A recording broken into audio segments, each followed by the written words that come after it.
चलिए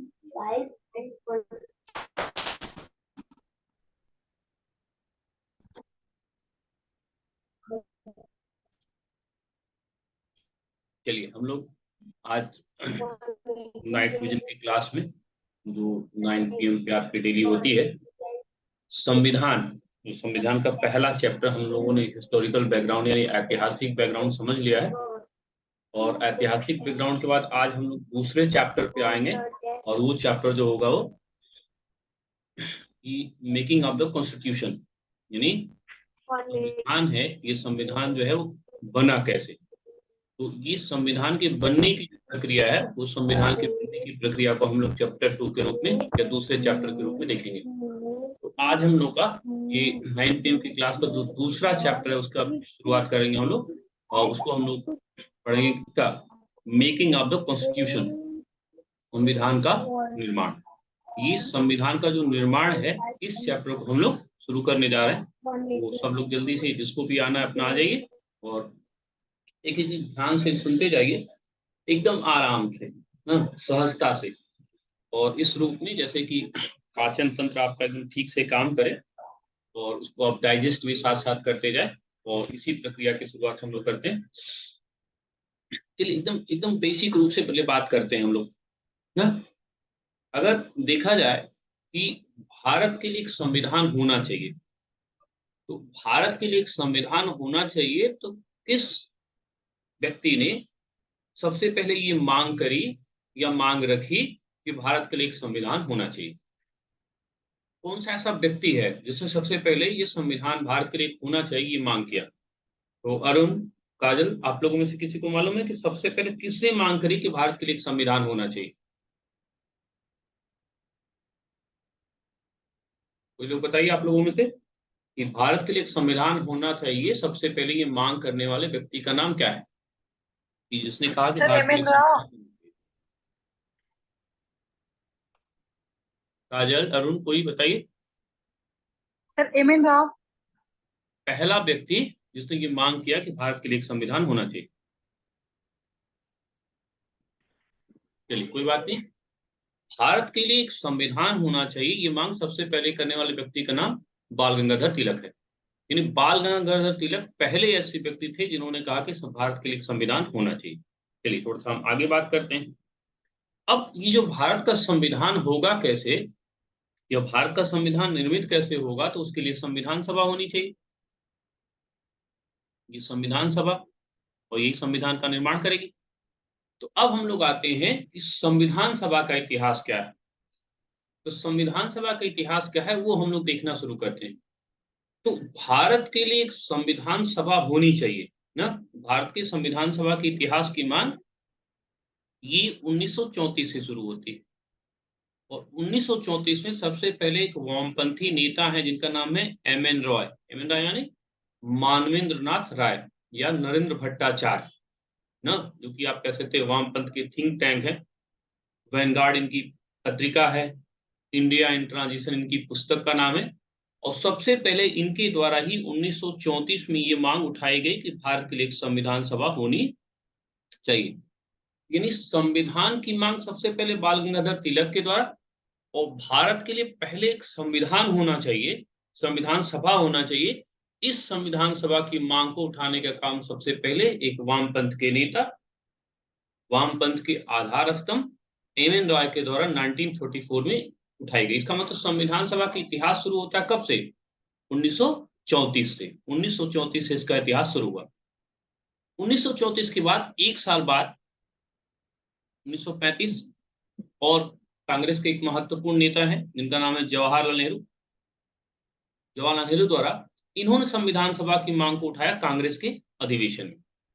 और उन्होंने ये भी सुझाव रखा कि जो संविधान सभा भविष्य की होगी उसका आधार वयस्क मताधिकार होगा। यानी भारत के सारे वयस्क लोग मिल करके इस संविधान सभा का निर्माण करेंगे, ये नेहरू जी का विचार था। इसका मतलब यहां से अगर देखा जाए तो व्यक्तिगत स्तर पर मांग उठाई गई कि संविधान सभा होनी चाहिए। और व्यक्तिगत स्तर पर मांग जो उठाने का काम है, वो व्यक्तिगत स्तर पर मांग उठाने का काम सबसे पहले किसने किया? व्यक्तिगत स्तर पर सबसे काम जो उन्होंने किया वो 1934 में एम एन रॉय के द्वारा किया गया। एम एन रॉय ने सबसे पहले ये मांग उठाई। एक साल बाद 1935 में भारतीय राष्ट्रीय कांग्रेस के जो महत्वपूर्ण नेता है जवाहरलाल नेहरू, तो जवाहरलाल नेहरू के द्वारा ये मांग उठाई गई कि हाँ संविधान सभा होनी चाहिए। और उनका ये भी कहना था कि जो संविधान सभा बनेगी वो एडल्ट फ्रेंचाइजी के आधार पे होगी, यानी वयस्क मताधिकार के आधार पे होगी। तो यहाँ से दो चीजें हम लोगों ने क्लियर करी कि संविधान सभा की मांग सबसे पहले किसने उठाई, मानवेंद्रनाथ राय ने, जो वामपंथी नेता है। 1935 में इसी बात को कांग्रेस के अधिवेशन से उठाने का काम जवाहरलाल नेहरू के द्वारा किया गया और जिन्होंने कहा कि जो संविधान सभा बनेगी वो एडल्ट फ्रेंचाइजी के आधार पर होगी। ठीक है, यहाँ तक तो बात हो गई। ये तो भारतीयों के द्वारा हुआ। अब हम लोग दूसरे स्टेप में देखेंगे कि सरकार का क्या रिएक्शन है। सरकार का रिएक्शन क्या है, तो रियल में देखा जाए तो सरकार का रिएक्शन सेकेंड वर्ल्ड वार के दौरान ही आप देख सकते हैं। विश्व युद्ध के दौरान सरकार ने इस पर रिएक्शंस करना शुरू किया, प्रतिक्रिया करना शुरू किया। और इस संदर्भ में दो चीजों को हम देख सकते हैं, अगस्त प्रस्ताव, किर्स प्रस्ताव। ठीक है, ये अगस्त प्रस्ताव क्या है, किर्स प्रस्ताव क्या है, ये इतिहास का विषय वस्तु ज्यादा है, बस अब यहाँ पर ये जानिए कि अगस्त महीने में एक प्रस्ताव आया, इसलिए वो अगस्त प्रस्ताव कहते हैं। क्रिप्स एक प्रस्ताव लेकर के आए जिसके अध्यक्ष क्रिप्स हैं, इसलिए क्रिप्स मिशन कहा जाता है। 40 और 42 ये दोनों जो प्रस्ताव हैं, इन दोनों प्रस्तावों में पहली बार सरकार ने माना कि चलिए संविधान सभा होना चाहिए। अगस्त प्रस्ताव में भी उसने माना कि संविधान सभा होना चाहिए, क्रिप्स प्रस्ताव में भी माना कि संविधान सभा होनी चाहिए। लेकिन इन सब का महत्व इस रूप में नहीं है कि इन दोनों प्रस्तावों को राष्ट्रीय आंदोलन के अंतर्गत महत्वपूर्ण जो पार्टियां हैं उन लोगों ने इनको क्या किया, इन पर क्वेश्चन मार्क उठाया, यानी इन प्रस्तावों को उन्होंने अस्वीकार कर दिया। जब उन प्रस्तावों को ही अस्वीकार कर दिया गया तो सीधी सी बात है कि अगर प्रस्ताव अस्वीकृत हो गए, अगर प्रस्ताव ही अस्वीकृत हो गए तो इट मीन्स कि उसका कोई मतलब नहीं है। लेकिन चलिए एक फायदा ये हुआ कि सरकार ने कम से कम माना कि भारत के लोगों के लिए संविधान सभा होनी चाहिए, 40 में और 42 में। लेकिन उनका कोई महत्व इस रूप में नहीं है कि जब वो प्रस्ताव ही नहीं माने गए, जब वो प्रस्ताव नहीं माने गए तो इट मीन सीधी सी बात है कि अगर प्रस्ताव नहीं माने गए तो उस प्रस्ताव की जो विशेषता है उसका भी कोई विशेष महत्व नहीं है। यानी इधर 1934 से लेकर 42 के अंतर्गत जो 8 सालों का हम लोग का इतिहास है उसमें हम लोगों ने बस ये देखा कि किस तरह से भारत के लोगों ने मांग उठाई। सबसे पहला व्यक्ति एम एन रॉय, जिन्होंने 1934 में मांग उठाई। कई बार ये प्रश्न आया है, थीसिस में प्रश्न आया है कि सबसे पहले कौन सा नेता है जिसने ये मांग उठाई कि हाँ, थीसिस में क्वेश्चन आया कि संविधान सभा होनी चाहिए ना। फिर सबसे पहले कब सरकार ने इस मांग को स्वीकार किया, तो अगस्त प्रस्ताव में। फिर इसको रिपीट किया 42 में। लेकिन जो क्योंकि दोनों प्रस्ताव रिजेक्ट हो गए थे, जब क्योंकि प्रस्ताव रिजेक्ट हो गए तो इट मीन्स क्या है, अगर प्रस्ताव का रिजेक्शन हो गया तो मतलब सीधी सी बात है, अगर प्रस्ताव नहीं है तो उनकी विशेषता का कोई मतलब नहीं है। अब जो अगला बिंदु है वो अधिक महत्वपूर्ण है कि अभी तक तो मांग उठाई जा रही है, मांग पर बात हो रही है, मांग पर बहस हो रही है, ये सारी चीजें हो रही, बात समझ में आ रही। अब जो सबसे महत्वपूर्ण चीज है जो कि संविधान सभा के लिए बहुत अधिक निर्णायक है वो है हमारा कैबिनेट मिशन। सर वो जो मिशन वो कैबिनेट मिशन, फेलियर हो तो उसका क्या कैबिनेट मिशन रीजन? क्या है इस पर हम अभी यहाँ चर्चा बहुत नहीं करेंगे, इतिहास का विषय वस्तु है। बस ब्रिटेन की सरकार के कैबिनेट के सदस्य इसमें थे, ब्रिटेन की सरकार में कैबिनेट के सदस्य इसमें शामिल थे, इसलिए इनको कैबिनेट मिशन कहते हैं। ये कैबिनेट मिशन जो है 1946 में गठित हुआ।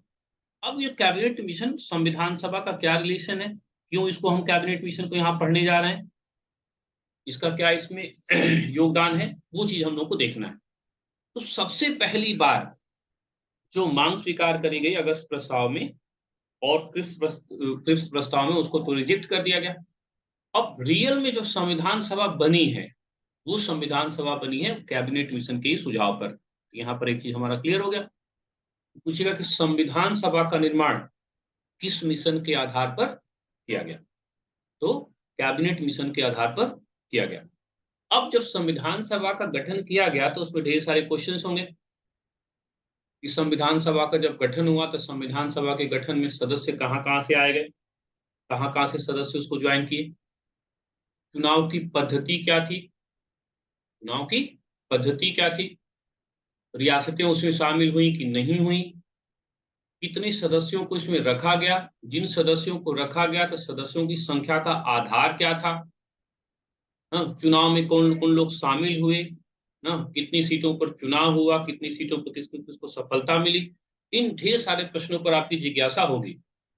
हम एक एक को क्वेश्चंस के फॉर्मेट में करते करते हम लोग आगे बढ़ने का प्रयास करेंगे। चलिए, अब ये जो संविधान सभा का गठन हुआ, तो इसमें क्वेश्चन नंबर 1 कि जब संविधान सभा का गठन हुआ तो इसमें बोला गया कि कौन कौन रहेगा, तो ब्रिटिश प्रांत रहेंगे। इसमें ब्रिटिश प्रांत कितने हैं, 11। देसी रियासतें रहेंगी, देसी रियासतें भी इसमें रहेंगी, और 4 यहाँ पे कमिश्नरी स्टेट थे। तो ये प्रांत जहां हम बोलेंगे तो वहां प्रांत और कमिश्नरी स्टेट दोनों होगा। और रियासत मतलब जो राजे रजवाड़े हैं जिनकी संख्या 500 से अधिक थी, तो राजे रजवाड़े भी इसमें रहेंगे। यानी यहाँ पे प्रांत और रियासतें जो हैं उन संविधान सभा में दोनों के प्रतिनिधि जो हैं शामिल होंगे। प्रांतों के प्रतिनिधि भी शामिल होंगे, कमिश्नरी स्टेट के भी प्रतिनिधि शामिल होंगे, और रियासतों के भी प्रतिनिधि शामिल होंगे। अब दूसरा क्वेश्चन जो इसमें है, क्वेश्चन नंबर 2, ये चुनाव की पद्धति क्या थी ना। तो चुनाव की पद्धति क्या थी, तो यहां से ये देखना है, ये ब्रिटिश प्रांत के लिए पद्धति अलग होगी, रियासतों के लिए पद्धति अलग होगी। रियासतों के लिए क्या होगा, नॉमिनेशन होगा। नॉमिनेशन का मतलब क्या हुआ, ये मनोनयन करेंगे, यानी ये इनकी इच्छा पर निर्भर था, जिसको चाहे उसको उठा करके यहाँ पर रख सकते थे। रियासतें क्या करेंगे, प्रिंसली स्टेट क्या करेंगे, नॉमिनेट करेंगे। और ये जो ब्रिटिश प्रांत है कमिश्नरी हैं, इनके यहाँ विधायिका होती थी, जैसे विधानसभा है, ये विधायिका जो है, ये विधायिका के सदस्य हैं। और ये जो विधायिका के सदस्य हैं, ये सदस्य जो है वो चुनाव में भागीदारी करेंगे, यानी यही लोग चुनेंगे सदस्यों को ना। फिर से देखिए, देसी रियासतों में नॉमिनेशन होगा, ब्रिटिश प्रांतों में चुनाव होगा। चुनाव के लिए सदस्य जो होंगे वो विधायिका के सदस्य ही इसका चुनाव करेंगे। और ये चुनाव होगा क्या, सिंगल ट्रांजिशन मेथड से, एकल संक्रमणी पद्धति से।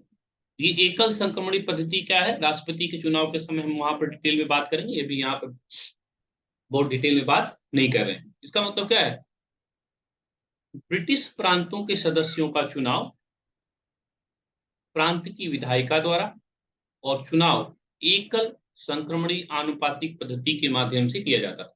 ओके, ये एकल संक्रमणी पद्धति क्या है, यहाँ पर हम आपको समझाने का प्रयास नहीं कर रहे हैं। एक ही चीज क्लियर होना चाहिए, क्या समझ में आ रहा है, क्या समझ में नहीं आ रहा है। और दूसरा, रियासतों के सदस्यों का चुनाव उनके द्वारा किया जाना था। यहाँ उनके द्वारा किया जाने का मतलब क्या है, या दूसरे शब्दों में उनके द्वारा मनोनयन किया जाना था। रियासतों का शामिल होना या न होना उनकी इच्छा पर छोड़ा गया। यानी यहाँ पर क्या है, रियासतें इसमें शामिल होंगी कि शामिल नहीं होंगी, उनके लिए बाध्य नहीं किया गया, बल्कि ये कहा गया कि आप चाहते हैं तो शामिल होइए, और नहीं चाहते हैं तो शामिल नहीं होइए। ये एक तरह से क्या है, उनको एक तरह से ये छूट दी गई कि आप कहीं न कहीं से अड़चन डालिए। ये चीज डाल करके वो कहीं ना कहीं रियासतों को क्या है, भारत तोड़ो प्रोग्राम में लगाने का एक प्रोग्राम है कि आप जो एक एकीकृत भारत होना है, उसमें कहीं ना कहीं से समस्या अगर आपको क्रिएट करना है तो आपको खुली छूट दी जा रही है।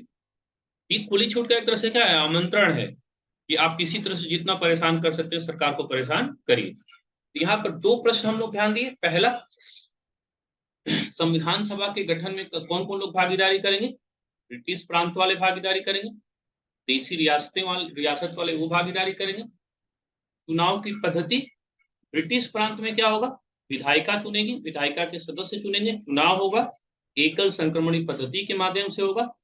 और दूसरा, रियासतों में नॉमिनेशन होगा, मनोनयन होगा, जैसे कि राष्ट्रपति आज के डेट में क्या करता है, राज्यसभा में 12 लोगों को मनोनीत करता है, कुछ सदस्यों को विधान परिषद में राज्यपाल मनोनीत करता है। उसी तरह से यहाँ पर मनोनयन की प्रणाली होगी। तो क्वेश्चन नंबर 1 आपका क्लियर हुआ, क्वेश्चन नंबर 2 आपका क्लियर हुआ। अब हम आते हैं क्वेश्चन नंबर 3 पर, संविधान सभा से जब जुड़ा क्वेश्चन नंबर हमारा 3। अब ये हुआ कि चलिए ये जो सदस्य होंगे उन सदस्यों का निर्धारण कैसे होगा, सदस्यों का निर्धारण कैसा होगा, कितने सदस्य इस संविधान सभा में रहेंगे। तो यहाँ पर ये हुआ निर्धारण प्रति 10 लाख पर किया जाएगा। प्रति 10 लाख का मतलब क्या होता है कि अगर किसी राज्य की जनसंख्या 10 लाख है तो उसके प्रतिनिधियों की संख्या 1 होगी, अगर 20 लाख है तो उसके प्रतिनिधियों की संख्या 2 होगी, 30 लाख है तो उसके प्रतिनिधियों की संख्या 3 होगी। ठीक है, तो यानी संख्या का आधार क्या हुआ, संख्या का आधार जनसंख्या हुआ। तो इसी तरह से याद रखिए, संख्या का आधार क्या हुआ, जनसंख्या हुआ।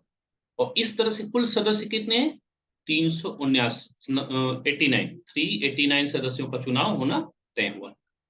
यानी कुल मिला के 389 सदस्यों का चुनाव जो है होना था। अब ये जो 389 सदस्यों का चुनाव होना है, अभी हम लोग पढ़े थे क्या कि इसमें ब्रिटिश प्रोविंस होंगे, प्लस कमिश्नरी होंगी, फिर प्रिंसली स्टेट होंगी, यानी ब्रिटिश प्रांत होंगे, कमिश्नरीज होंगी और रियासतें होंगी। तो अब इसका मतलब क्या है, ये जो 389 है उसका हमको डिवीजन करना पड़ेगा। तो ये कुल संख्या इनकी 296 रखी गई राज्यों के लिए और 93 रखी गई किसके लिए, प्रिंसली स्टेट के लिए। ये जो 296 है उसमें ब्रिटिश प्रांत के लिए 292 रखा गया और जो कमिश्नरी है उसके लिए 4 रखा गया। 292, 496 और ये 93, कुल आपका आंकड़ा आ गया कितना, 389 सदस्य संविधान सभा का निर्माण करेंगे। देखिए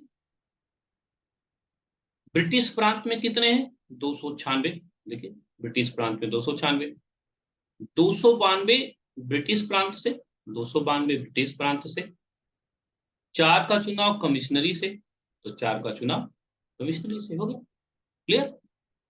रियासतों से क्या है, 93 प्रतिनिधियों को मनोनीत करना था, रियासतों से 93। देखिए 93 हो गया, एकदम आसानी से, कुछ नहीं करना है।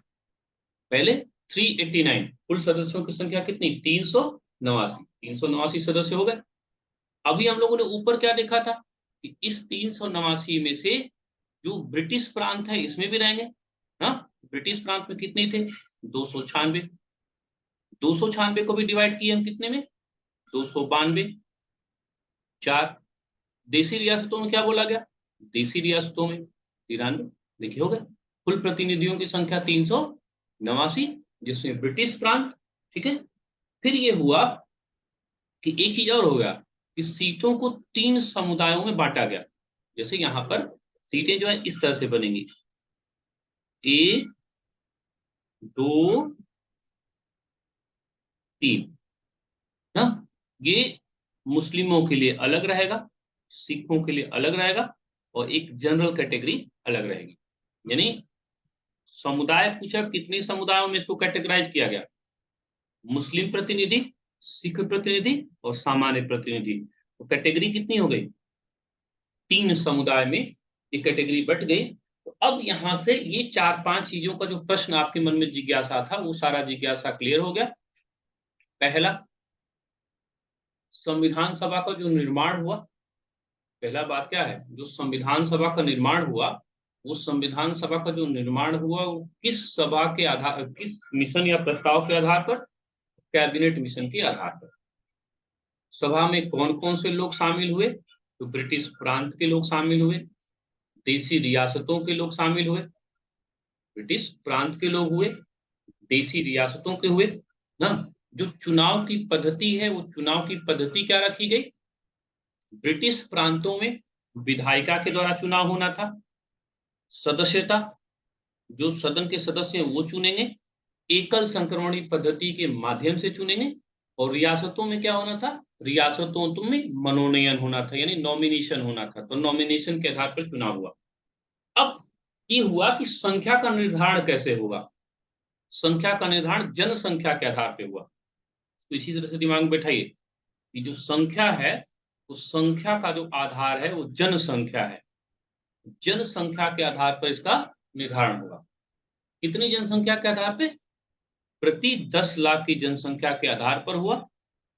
और कुल सदस्यों की संख्या कितनी रखी गई, 389। अब जो 389 है उसका डिवीजन ब्रिटिश प्रांत में होगा, कमिश्नरी में होगा, रियासतों में होगा। तो प्रिंसली स्टेट से कितने लोग आए, 93 लोग। ब्रिटिश प्रांत से 296 लोग, ब्रिटिश प्रांत में 292, और कमिश्नरी जो लेफ्टिनेंट गवर्नर द्वारा शासित होते थे तो उनको कमिश्नरी कहते थे। सीटों की संख्या किस समुदाय में बटी, तो 3 में। मुस्लिम प्रतिनिधि अलग हो गए, सिख प्रतिनिधि अलग हो गए, और सामान्य प्रतिनिधि अलग हो गए। तो संविधान सभा के बारे में इतनी महत्वपूर्ण जानकारी आपको मैंने दिया, और एक एक क्वेश्चंस के रूप में उसी तरह से आता है, और इसी तरह से कॉन्सेप्ट बनाइए तो कोई विशेष रूप से दिक्कत आपको नहीं हुई। तो यहाँ से हम लोगों ने शुरू किया 1934 से। एम.एन. राय पहले व्यक्ति थे जिन्होंने संविधान सभा की मांग करी। नेहरू जी ने उसी मांग को रिपीट किया। उन्होंने कहा कि एडल्ट फ्रेंचाइजी होनी चाहिए, उसी के आधार पर उसका निर्धारण होना चाहिए। सरकार ने सबसे पहले अगस्त प्रस्ताव के माध्यम से ये बात मानी। फिफ्थ प्रस्ताव में इस बात को स्वीकार किया गया, लेकिन दोनों प्रस्तावों को कांग्रेस तथा अन्य पार्टियों ने स्वीकार नहीं किया। इस रूप में उसका विशेष महत्व नहीं है। सबसे पहले कैबिनेट मिशन के सुझाव पर इसका गठन हुआ। कैबिनेट मिशन के सुझाव पर जब इसका गठन हुआ तो ये निर्धारण हुआ कि इसमें ब्रिटिश प्रांत वाले भी रहेंगे, रियासत वाले भी रहेंगे। ब्रिटिश प्रांत में जो होगा वो विधायिका के द्वारा उनका चुनाव होगा, एकल संक्रमणी पद्धति के द्वारा होगा। रियासतें मनोनीत करेंगे। रियासतों के लिए क्या है, वॉलेंट्री है, यादृच्छिक है, एट रैंडम है। आपकी इच्छा हो तो शामिल होइए, नहीं इच्छा हो तो शामिल नहीं होइए।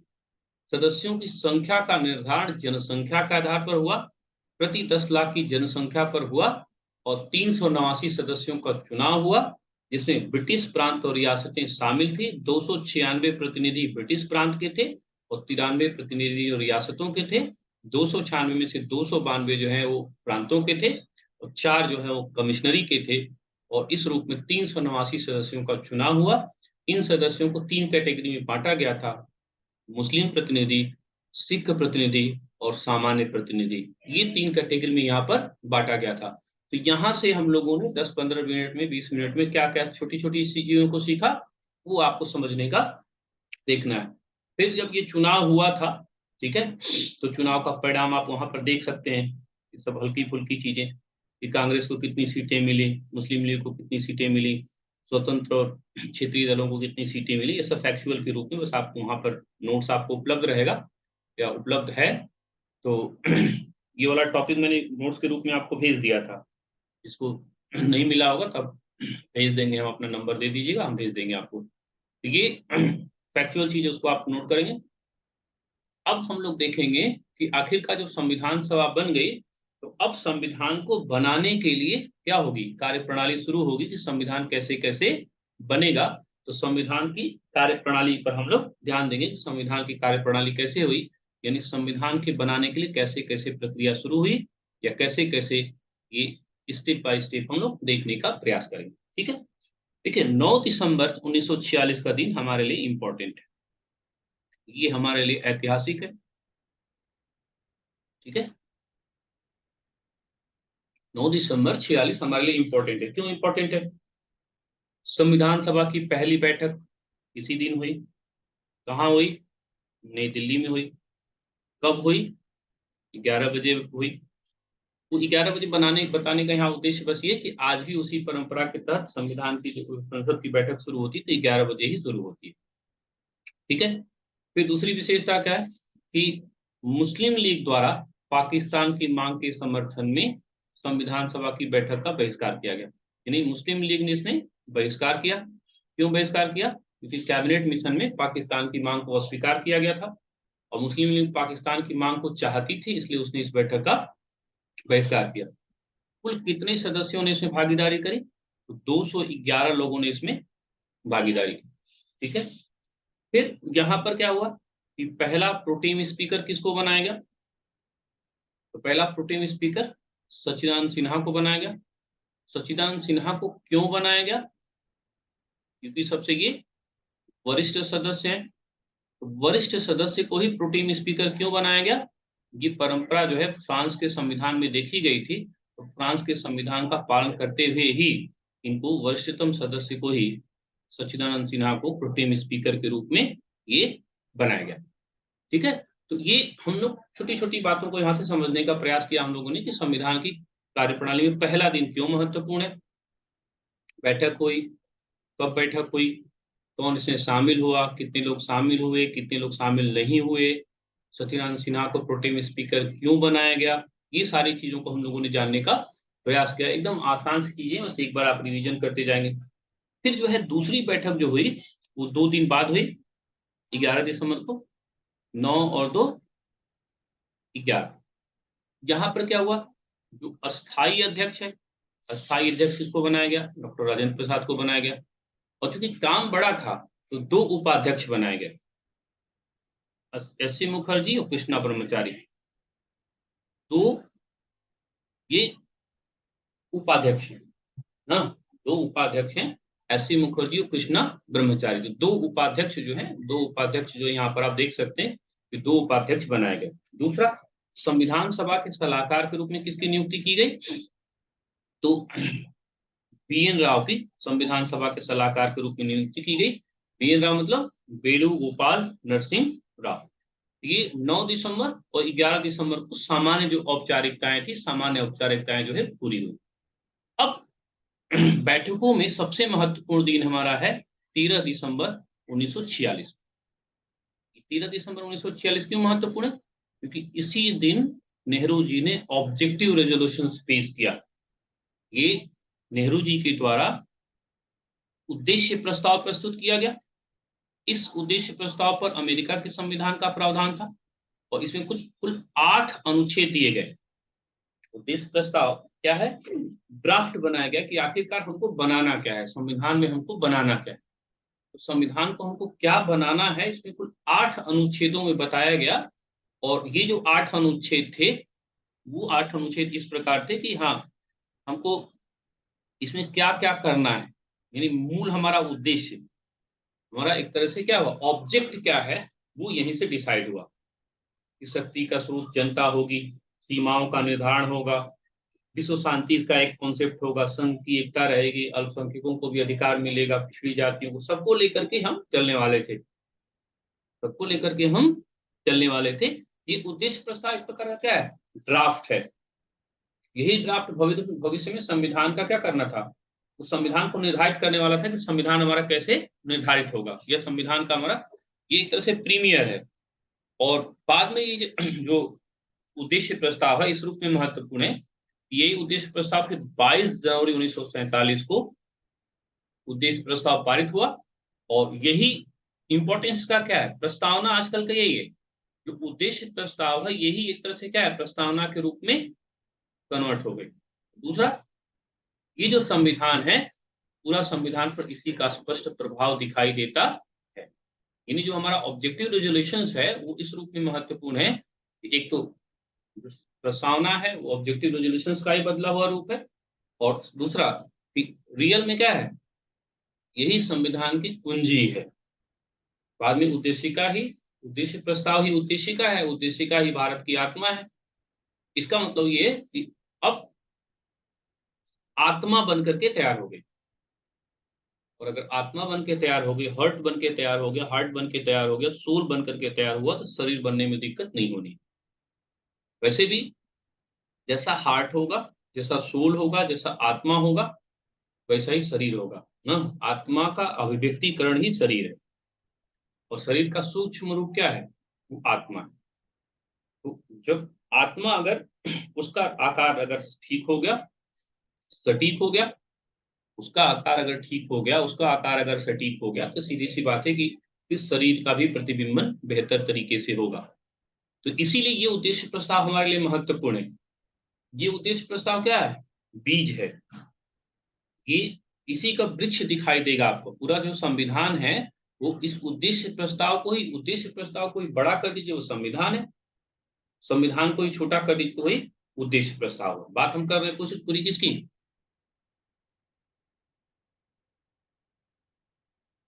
बात हम लोग कर रहे हैं किसकी? पूरा का पूरा उद्देशिका की।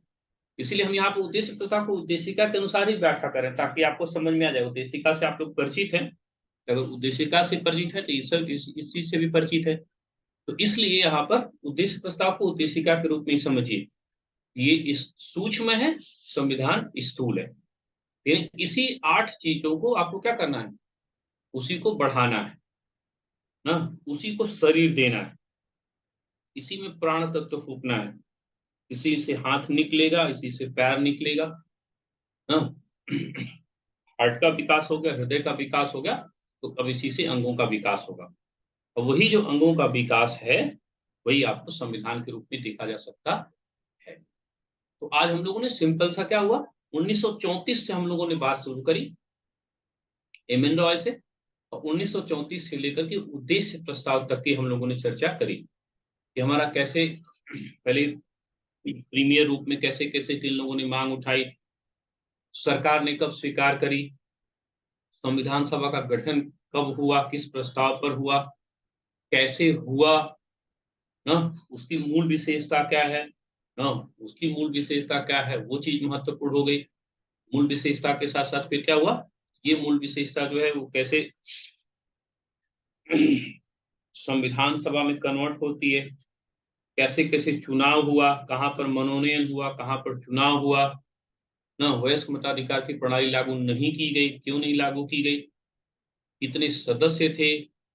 फिर हम लोगों ने देखा कि जब बैठक शुरू हुई तब किन लोगों ने कौन लोग शामिल होते हैं, कौन लोग बाहर होते हैं, पहली बैठक में क्या हुआ, दूसरी बैठक में क्या हुआ, उद्देश्य प्रस्ताव कब बना और उद्देश्य प्रस्ताव कब पारित हुआ ना। तो इन सब का डेट भी आता रहता है, तो डेट आपको दिमाग में रखना है। 9 में 2 जोड़िएगा 11, इसमें 9, इसमें 2 जोड़िएगा 11, इसमें 2 जोड़िएगा 13 ना। इसी तरह से दिमाग में बैठाना है, 9, 11, 13 ना, 2 इसमें बनता गया, 9, 11, 13 और 22 जनवरी 1947 ये आपका ऑब्जेक्टिव रिलीजिएशन क्या हुआ, प्रस्ताव पारित कर दिया गया। अब एक तरह से क्या है, संविधान की यहाँ पर आत्मा बन करके तैयार हो गई। अब उसको शरीर का रूप धारण करना है। तो कल हम लोग अगले टॉपिक में क्या करेंगे, इसके स्वरूप को ग्रहण करने का प्रयास करेंगे। ठीक है, ऐसा है कि एकदम मैंने बहुत आराम से इसको समझाने का प्रयास किया आपको, कि किसी तरह की दिक्कत नहीं होगी। नोट्स मैंने सेंड कर दिया है इसका पहले से ही, ताकि आप लोग उसको एक बार पढ़ के बैठा कीजिए। ठीक है, और एक बार हम समझा देते हैं, फिर पढ़ लिया कीजिए। जैसे चैप्टर खत्म होगा तो उस चैप्टर खत्म होने के साथ फिर हम एक बार आपको रिवीजन करके दिखा देते हैं, तो वो आपका कॉन्सेप्ट आपका सही हो जाएगा। इतना एक बार मेहनत करके बैठा कीजिए, फिर हम समझा दिया करते हैं, और उसके बाद फिर एक बार पढ़ा कीजिए, फिर एक डाउट क्लास हो जाती है। इतने में आपका एकदम क्लियरिटी आ जाएगी। ठीक है, यही प्रक्रिया का पालन करिए और सब कुछ ठीक हो जाएगा।